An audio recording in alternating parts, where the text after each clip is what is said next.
ng tabi ng kamera, tunay na may puso at mahusay na paglilingkod sa kanyang nasasakupan. Ang multi-awarded artist at direktor, sa paglilingkod at pagseserbisyo, siya ay seryoso. Hiyan si Lolo Noy. Palakpakan po natin, Councilor Lou Peloso.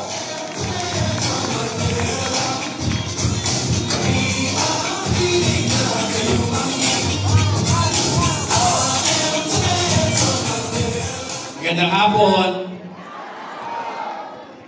Napakaganda yung tignan mula dito. Alam niyo, di ba? Pag nakikita tayo ng mga classmate natin, binabati natin sila, "Uy, kumusta ka na? Ang tagal natin hindi nakita. Ilan na anak mo? Saan kayo nakatira ngayon?" Nagkatuluyan ba kayo ni Victor? Yung classmate natin? Sasabihin naman ng babae, "Oo, pero naghiwalay na kami. Ang liit kasi ng sahod. Hindi makakabuhay ng pamilya." Pero ngayon, pag nagkita-kita ulit tayo ng mga kaklase natin, ano na usapan? "Uy, ano na maintenance mo?" Medyo bilis. Ang pinag-uusapan ng reseta, ang bilis ng panahon. Yung mga anak ninyo, di ba? Sinasabi niyo, "Oh, pumunta kami sa SM Mall." Yung iba naman sasabihin, "Eh, ako matanda na ako." "Uy, ano, kung matanda ka na? Babata ka pa ba? Lumabas kayo. Masikatan tayo ng araw at maramdaman natin ang biyaya na ibinigay sa atin na magandang buhay ng Panginoon." Di ba? Huwag nating madaliin ang buhay. Eh pag nakahirata ka, forever na yun. Wala ka nang aantayin. Kaya mag-enjoy tayo sa buhay. Meron ako isang istorya sa inyo. Meron isang bata at meron isang matanda. Ang sabi ng bata, "Lo, mag-exam kami. Baka naman, kulang yung matrikula ko. Kasi wala pang trabaho si tatay." Ang sabi ng matanda, "Apo, samahan mo nga ako sa City Hall at tataya ako." Nagulat yung bata, "City Hall? Tataya ka?" "Oo, huwag ka nang masyadong makulit. Huwag ka nang matanong. Samahan mo ako sa City Hall at tataya ako." Walang nagawa yung bata, kundi sinamahan yung lolo niya doon sa City Hall. Pagdating doon sa City Hall, merong isang mama doon sa counter. Ang sabi, "Lo, ano may paglilingkod namin sa inyo?" "Uy, kunin mo nga itong pera ko," sabi ng matanda. "At gusto kong tumaya." "Ha?" Sabi ng nasa counter. "Ano mo tatayain nyo?" "Uy, basta kunin mo itong pera ko at tataya ko." Walang nagawa yung mama, kundi magkipit-balikat at sinakyan ang sinasabi ng lolo. "O sige ho, ano mo ba tatayaan nyo?" "Eh, kunin mo itong pera ko. Gusto kong tayaan na sana dun sa lugar namin ay mapailawan na masyadong madilim. At sana gusto kong tayaan na mukha yatang hindi na naaayos yung aming lugar. Gusto kong tayaan na sana magkaroon ng maraming gamot sa klinika. Dahil minsan kailangan ko ng maintenance. Wala akong matakbuhan. Gusto kong tayaan na sana ligtas ang aking mga apo kapag umuwi ng alanganing oras. Gusto kong tayaan na sana magkaroon ng pabahay sa ika-6 na distrito." At ang sabi nung bata doon sa counter, "O sige po. O eto resibo nyo." At iniabot ng matanda ang kanyang pera na nakalagay pa sa panyo dito.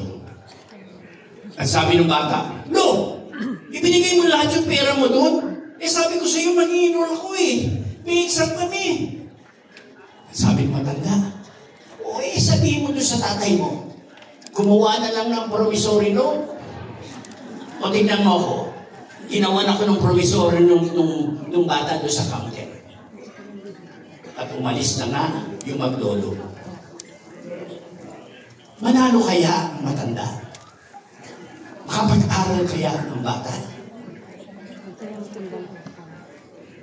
May hihilingin ako sa inyo.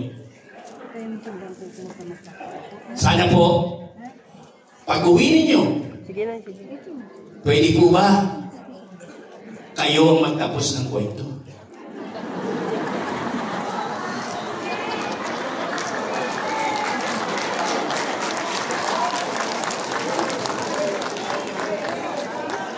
Manalo kaya ang matanda? Makapag-aral kaya ang bata? Alam nyo kanina, papanik ako rito, kinakabahan ako. Kasi sabi ko, ano ba sasabihin namin sa aming mga bisita? Mas matatalino pa kaysa sa amin. Matalino kayo dahil sa eksperyensya ng buhay. Di ba? Walang tatalo dun. Walang tatalo sa eksperyensya ng buhay. Sabi ko, ano kaya sasabihin ko? Bigla akong naalala. Pagkakilala niyo sa akin, ako po yung artista bago pa ako pumasok sa politika. Di ba? Nalalaan ko na ang pinakamagaling na direktor pala ay nandun sa taas. Andun sa taas ang pinakamagaling na direktor. At tayong lahat ay kanyang mga alagad. Mga estudyante ko, puro ropor eh. Tayong lahat ay kanyang mga artista. Alagad ka dyan. Sino ka? Si St. Peter ka na. Tayo pa lang lahat ay kanyang mga artista. Kung siya yung pinakamagaling na direktor at tayo ay kanyang mga artista, pwede pala natin sabihin, Direk, baka naman, sana gawin mong maganda ang aking istorya. Sana gawin mong maganda ang ending ng aking buhay. At kapag ginagawa natin pala yun, tayo ay tahimik na naman, robor na naman. Tayo ay nagpapasalamat, nagdarasal. So idasal natin yun, na maging maganda ang istorya ng ating buhay at maging maganda ang ending ng ating wakas. Mahal niyo ba si Isko?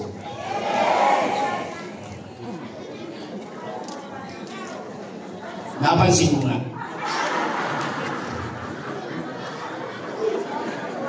Kasi di ba kayo pupunta dito kung di nyo mahal yun yung tao? Pupunta ba kayo dahil sa ganansya? Hindi. Pupunta kayo dito dahil gusto nyo makita ang hinangaan yung mayor nung nakaraang, di ba? Kahit na hirap. Nakikita ko kayo eh. Pinapanood ko kanina. Asa si Mayor? Teka, sisian mo na ako.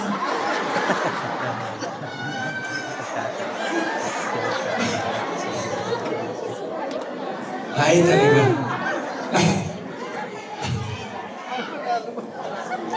Kailangan masaya tayo. Di ba? Di ba? Meron akong isang nabasa. Ano si Tanggol? Wala ko na tanggol. Namumuliti ka ako, Tanggol.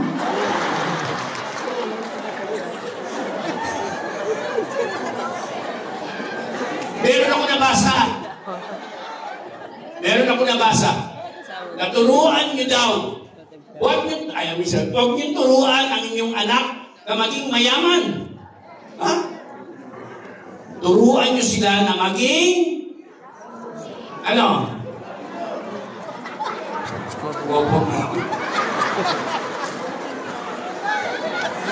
Maging masaya.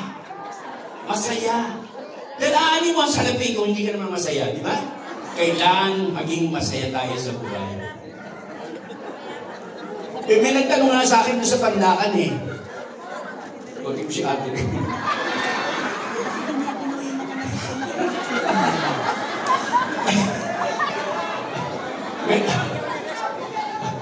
Okay. Bigyan ng jacket yan.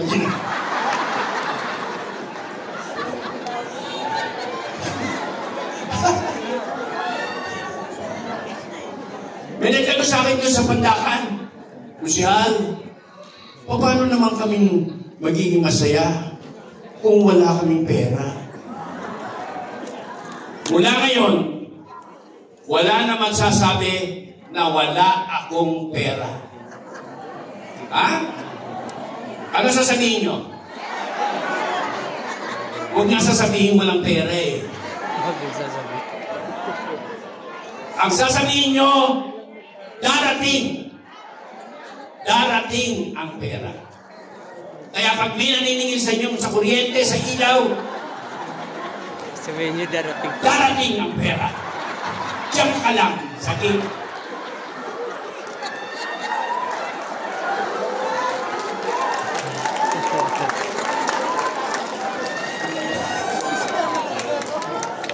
Mahal si Yorme. Nakikita ko na. Sa bawat kasiyahan ng inyong mukha, mahal niyo ang mama. Mahal niyo si Yorme. Sinong yung mayor natin? Sinong vice mayor? Sinong congressman? Congressman daw. Tandaan niyo ha. Bilang sa congressman. O itali niyo nga ito, may times up ng times up. Wala yan. O times up na. Ay naku. Kung mababasa niyo lang ang nilalaman ng aming puso sa pagmamahal sa inyo. So maraming salamat po. Ngayon pa lang, nagpapasalamat na kami at magandang hapon po sa inyo.